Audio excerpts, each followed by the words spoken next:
बिस्मिल्लाहिर्रहमानिर्रहीम।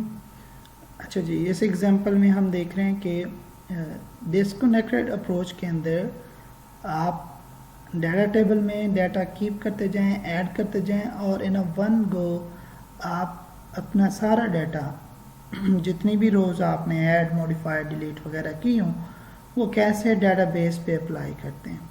ये अप्रोच बहुत इम्पोर्टेंट है।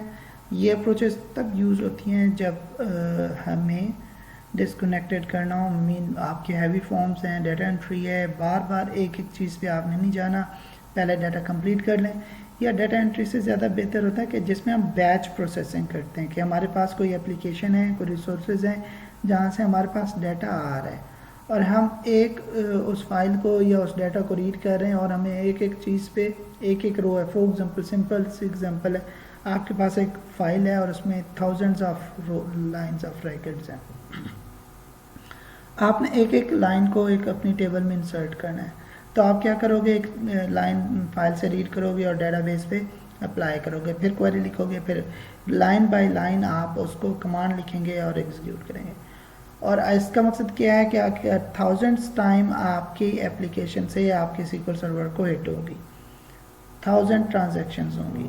उससे बेहतर यह है कि आप अपनी एक डाटा टेबल बनाएं या डाटा सेट के अंदर टेबल बनाएं, उस टेबल के अंदर लोकली इंसर्ट करें। लोकल जब आपके पास इंसर्ट हो जाए, in one line of instruction you have to apply entire table on a database.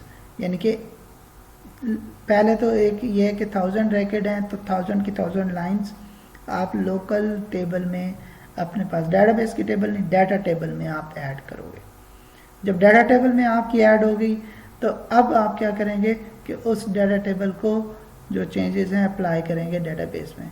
वो एज ए वन इंस्ट्रक्शन जाएगी, बल्क इंसर्ट होगा, आपका कोई प्रॉब्लम नहीं होगा। और आप ये देखें कि आपके जहाँ 1000 ट्रिप टू SQL सर्वर था फ्रॉम एप्लीकेशन टू सर्वर, वहाँ पे जस्ट 1 ट्रिप होगा। और जो दरमियान में अगर किसी किस्म की वैलिडेशंस करनी है तो आप लोकली कर रहे हो, ये नहीं कि आप SQL सर्वर पे भेजते हैं, वैलिडेशन होती है एंड सो ऑन। तो ये सारा स्टेप्स और ये बेनिफिट्स हैं।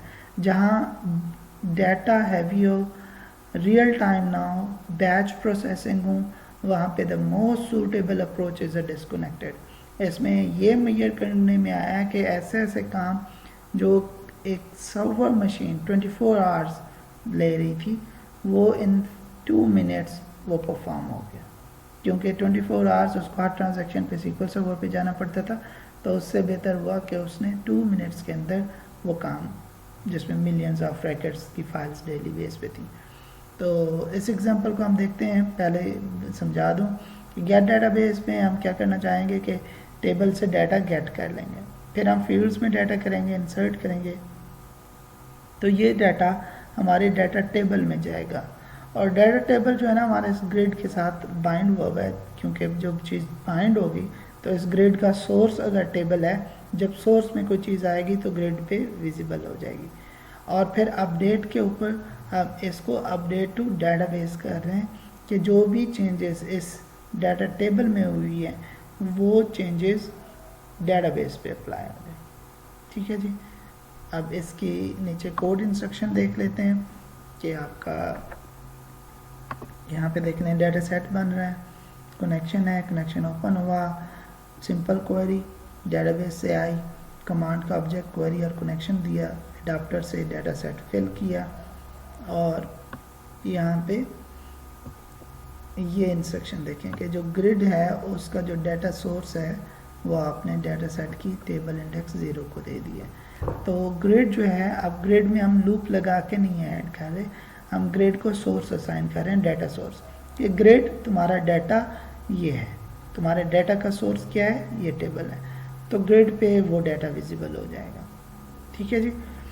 अब जब आप इंसर्ट करते हो वो 2 फील्ड्स फिल करके जब इंसर्ट करेंगे तो ये हम पिछले एग्जांपल में सर्च ग्रिड से या उससे कर रहे थे, यहाँ पे देखें कि डाटा टेबल डॉट रोज डॉट ऐड और ये 2 वैल्यूज़ आ रही हैं टेक्स्ट बॉक्सेस की, तो डाटा टेबल में ऐड होगा। जो ही डाटा टेबल में आएगा ग्रिड पे विजिबल हो जाएगा, क्योंकि इस ग्रिड का सोर्स ये डाटा टेबल है।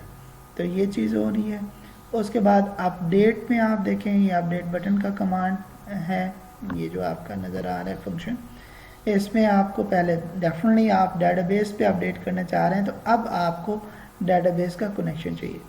एक शुरू में जब आपने डाटा अपनी एप्लीकेशन में लोड करना है, वन टाइम आप कनेक्ट करके डाटा ले आएँ, डिसकनेक्ट कर लें, और दूसरा जब आप locally each and everything table के ऊपर परफॉर्म कर लें, ठीक है, ये डाटा टेबल के ऊपर, देन आप उसकी सारी चेंजेस अप्लाई करना चाहते हैं टू डाटा बेसिस, तो वो ये तरीका है कि एक वही क्वेरी जो सिलेक्ट की है वो आप लिखते हो, कमांड का ऑब्जेक्ट वही क्वेरी आप पास करते हो, और देन एडाप्टर को वो कमांड पास करते हैं, और देन ये कमांड एसक्यूएल कमांड बिल्डर, ये क्लास है, इसको आप एडाप्टर देते हैं।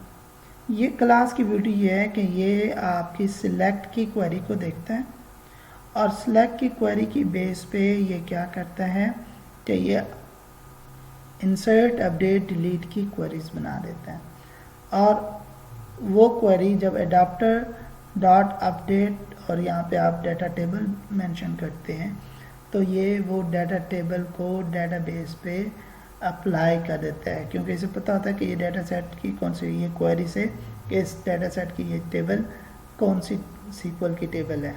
और जो कमांड बिल्डर है, इसका नाम भी सीक्वल एसक्यूएल कमांड बिल्डर है, इसको जो कमांड बाय डिफ़ॉल्ट एडाप्टर में पड़ी हुई है वो है सिलेक्ट की, लेकिन इसमें वो इंसर्ट अपडेट और डिलीट की क्वेरी बनाता है, वो कमांड्स खुद बिल्ड करता है, इसलिए इसका नाम कमांड बिल्डर्स है। और इसमें एक कांस्टेंट है, ये ऐसी टेबल पे काम सही नहीं करेगा जिसके अंदर प्राइमरी की ना हो, ये आप इसमें प्राइमरी की का होना मस्ट है। अगर प्राइमरी की नहीं होगी उसकी रीज़न है, प्राइमरी की होना मस्ट इसलिए है कि ये प्राइमरी की बेस पे वेयर कंडीशन बनाता है। अगर अपडेट कर रहा है, अपडेट टेबल कॉलम्स के सेट और कॉलम्स के नेम और वैल्यूज़ वेयर, और वेयर में on the base of primary की, ये प्राइमरी की बेस पे अपडेट करता है, ये प्राइमरी की बेस पे डिलीट करता है, ठीक है। और इसको कैसे पता चलता है कि टेबल्स के अंदर कौन सी रोज़ ऐड हुई हैं, कौन सी इंसर्ट हुई हैं, कौन सी डिलीट हुई हैं, कौन सी मॉडिफाई हुई हैं। तो डाटा टेबल के अंदर जो डाटा रो है, हर रो की मैंने बताया कि रो स्टेट होती है, रो स्टेट इज़ ब्यूटी, जो बताती है हर रो को। जब भी आप टेबल में एक नई रो ऐड करते हो तो वो रो एडेड स्टेट होती है। जब आप एग्जिस्टिंग रो को पहले से जो डाटाबेस से आई हुई है जिसकी रो स्टेट नॉर्मल है उसको करते हो तो उसकी रो स्टेट मॉडिफाइड होते हैं, उसको अगर चेंज करते हैं, और अगर आप डिलीट करते हैं तो उसकी रो स्टेट डिलीट हो जाती हैं। तो ये चीज़ें आपने मस्ट कैच करनी है, अंडरस्टैंड करनी है, इस पे चाहें फर्दर एक्सप्लोर करें। अब इस एग्जांपल को हम परफॉर्म करके देखते हैं।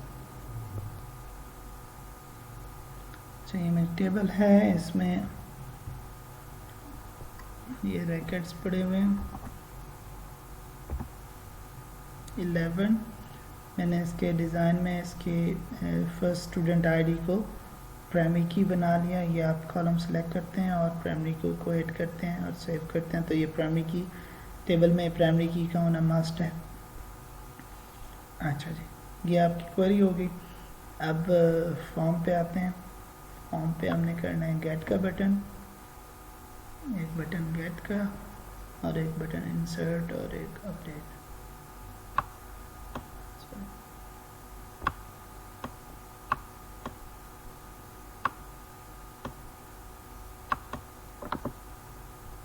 Properties,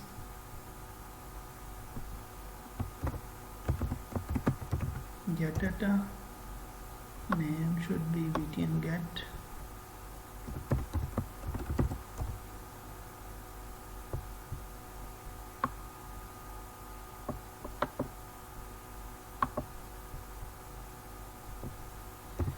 btn insert, and text should be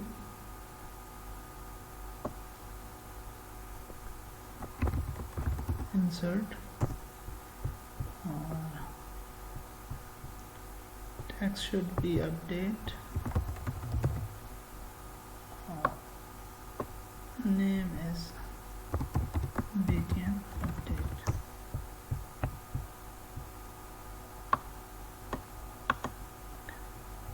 text box देखते हैं।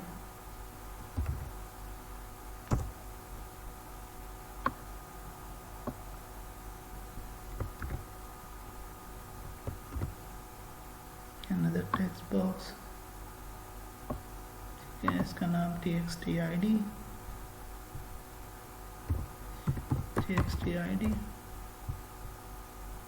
And txt name। Labels add करते हैं, लेबल्स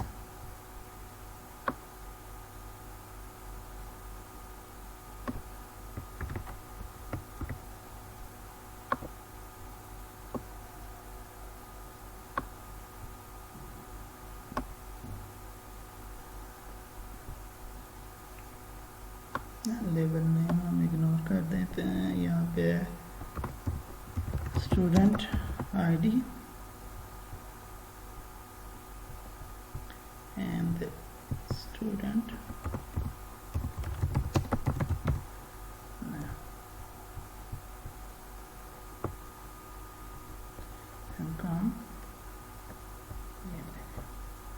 ठीक है जी। अब हम ग्रिड व्यू ऐड करते हैं। कॉमन कंट्रोल रिक्वेस्ट कर दिए एंड डाटा ग्रिड व्यू। अच्छा, जब डाटा ग्रिड व्यू को बाइंड करना हो तो प्रेफर्ड है कि हम इसमें कॉलम्स के नेम नहीं रखते हैं, और अगर फिर भी आपने रखने हो तो आप बिल्कुल इसको रख सकते हैं, और बाइंड करने के बाद आप इसको मेंशन करते हैं कि कौन सा डाटा टेबल का कॉलम ग्रिड के कौन से कॉलम का सोर्स होगा। ठीक है, अब हम पहले गेट पे जाते हैं। गेट करते हुए यहाँ पे पहले आपको वही using system dot data dot SQL client, ठीक है जी। ये हो गया क्लास के अंदर SQL connection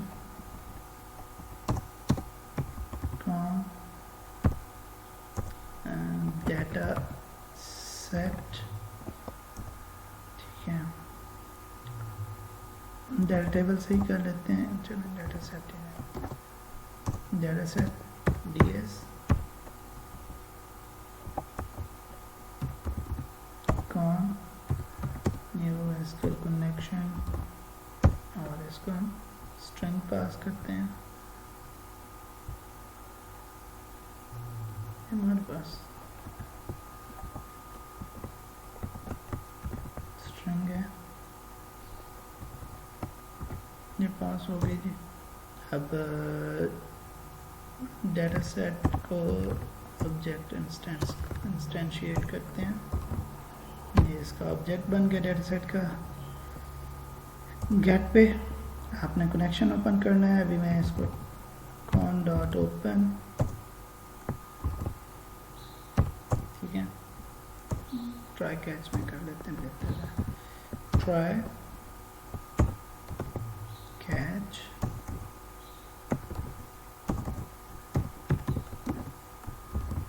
exception class exception की, और मैसेज बॉक्स डॉट शो, और ये आपकी एक्सेप्शन मैसेज। चेक कर लेते हैं if con dot state equal to connection state dot close, तो देन ओपन करा, ठीक है जी। अब क्वेरी लिखते हैं, string Q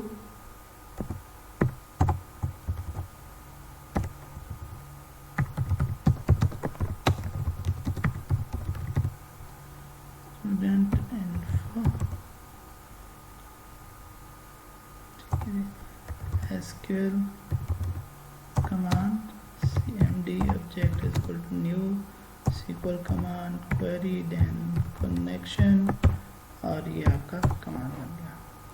SQL adapter data adapter, मैं इसे कहता हूँ ad is equal to new SQL data adapter, और इसको कमांड का ऑब्जेक्ट पास कर दिया। अब एडाप्टर डॉट फिल इसका फंक्शन है और इसको आप डेटा सेट पास कर देते हैं। अब जो आपका ग्रिड है वो है data grid view 1 dot data source, यहाँ पे डाटा सोर्स है जी। इसको data set dot tables index 0, पहले जो हमारी टेबल है वो इसको एज ए डाटा सोर्स दे दिया।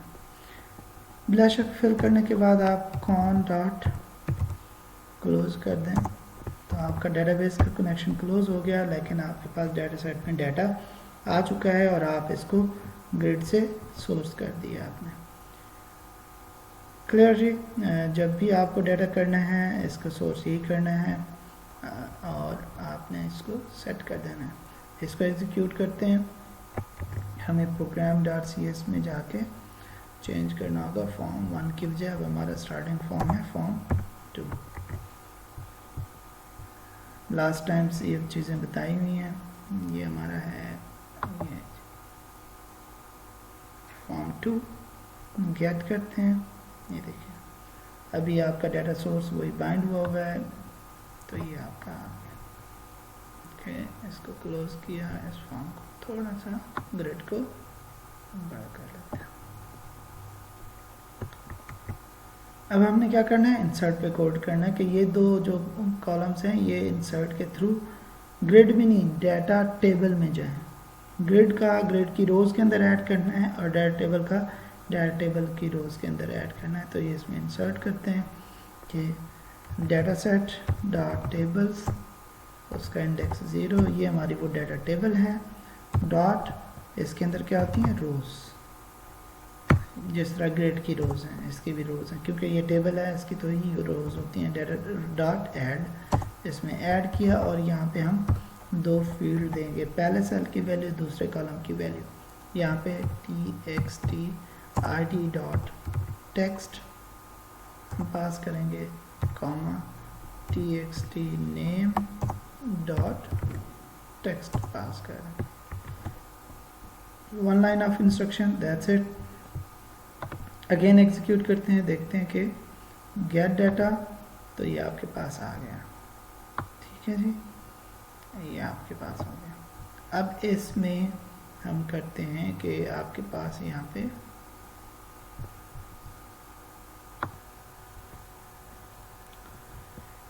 आपके पास आईडी है 10 आई थिंक है, 11 भी है, ये 12 और यहाँ पे नासिर कहते हैं और हम कहते हैं इंसर्ट।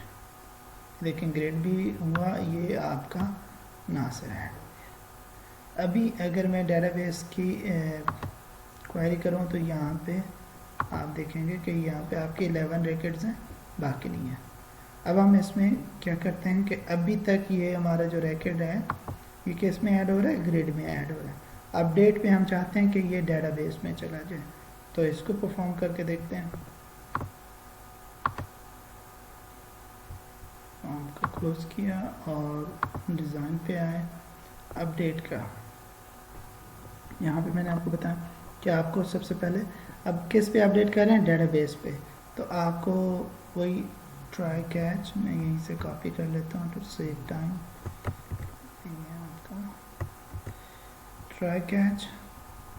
ट्राई कैच में आपने कनेक्शन सबसे पहले, क्योंकि आपने डेटाबेस पे सेव करना है, कनेक्शन चाहिए आपको, क्वेरी चाहिए, एटलीस्ट सेलेक्ट की क्वेरी बिल्कुल चाहिए, SQL कमांड का ऑब्जेक्ट चाहिए, अडाप्टर को कमांड का ऑब्जेक्ट चाहिए। अडाप्टर को फिल नहीं करना, डाटा बाइंड नहीं करना, ये नहीं करना। अब आपने क्या करना है, इस अडाप्टर से जो चेंजेस हैं डाटा टेबल की वो अप्लाई करनी है टू डेटाबेस। ठीक है जी। अब आप देखते हैं कि यहाँ पे SQL कमांड बिल्डर का ये क्लास है, इसका ऑब्जेक्ट बनाना है CMD बिल्डर। फॉर एग्जांपल मैं कह देता हूँ CMD builder is equal to new SQL command builder. Command builder को आप एडाप्टर देते हो, जिसके पास एडाप्टर के पास सारी कमांड्स होती हैं। जब आप एडाप्टर के ऑब्जेक्ट में आते हैं तो इसके पास मल्टीपल कमांड्स होती हैं। और इसको एक कमांड का ऑब्जेक्ट नहीं, मल्टीपल कमांड के ऑब्जेक्ट दे सकते हैं, जिसमें प्रोसीजर का ऑब्जेक्ट हो सकता है, कमांड हो सकती है, इंसर्ट की कमांड, अपडेट की कमांड, डिलीट की कमांड, सेलेक्ट की कमांड्स हो सकती हैं। ठीक है, अब ये जब आपका एडाप्टर को जब पास करते हैं कमांड बिल्डर को, तो कमांड बिल्डर उसके एडाप्टर की जो रिमेनिंग इंसर्ट, अपडेट, डिलीट की कमांड्स है वो बिल्ड कर देता है, और आप एडाप्टर डॉट अपडेट का फंक्शन है ये कॉल करते हैं। एडाप्टर क्या करता है, और एडाप्टर डॉट अपडेट को आप डेटा सेट पास करें या उसकी डेटा टेबल पास कर दें, ठीक है, तो वो एडाप्टर उस टेबल को जो उसके पास कमांड्स हैं उनको यूज़ करते हुए अप्लाई करेगा।